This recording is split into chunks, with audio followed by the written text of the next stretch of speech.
Le ministre de la fonction publique, Madeleine Baird, a présidé récemment une séance de travail avec les responsables et techniciens de son département ministériel. Les décisions prises concernant leur département lors du dernier Conseil des ministres étaient au centre des échanges. Frédéric Yendamukula pour les détails. Au centre des travaux présidés par le ministre Madeleine Baird, la contribution spéciale. À quoi serviront les prélèvements?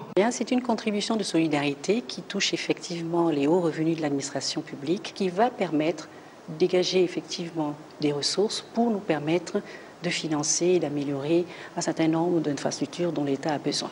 Donc la mise en œuvre de cette contribution interviendra au moment de l'adoption de la loi dans les délais qui sont prévus par les textes en vigueur. Concernant la réduction de 50% de la main-d'œuvre non permanente, quels seront les critères et les mesures d'accompagnement? Ce recensement biométrique a l'avantage d'affiner déjà les préconclusions dont nous disposons déjà pour mieux accompagner, pour mieux cibler, pour mieux identifier le contenu exact de ces agents publics au sein de nos différentes administrations. Donc l'opération se déroulera à Libreville, au sein de chaque administration, à l'intérieur du pays, au sein des gouvernorats, parce que bien évidemment, nous avons des personnels qui sont déjà formés. Et on va effectivement travailler ce dossier avec l'appui du ministère de l'Intérieur, puisqu'on va utiliser le système biométrique, et ça va nous permettre d'identifier avec pertinence les agents publics, de savoir qui est fonctionnaire, qui est agent contractuel, qui constitue la main-d'œuvre non permanente. Et la énième opération de recensement biométrique?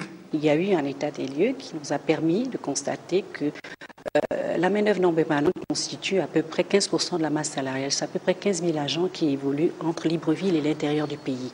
59% de cette main-d'œuvre non permanente évolue à l'intérieur du pays. Nous nous sommes interrogés à l'effet de savoir si ces agents étaient dans des positions de travail. Parce qu'à l'origine, la main-d'œuvre non permanente, c'est un statut un peu particulier puisque c'était une possibilité qui avait été offerte à l'époque, permettre à l'administration publique d'utiliser pour des tâches temporaires, limitées dans le temps, des personnes de faible qualification pour permettre de pourvoir à certaines tâches dites temporaires. Puis finalement, de temporaire, on est passé maintenant à permanent.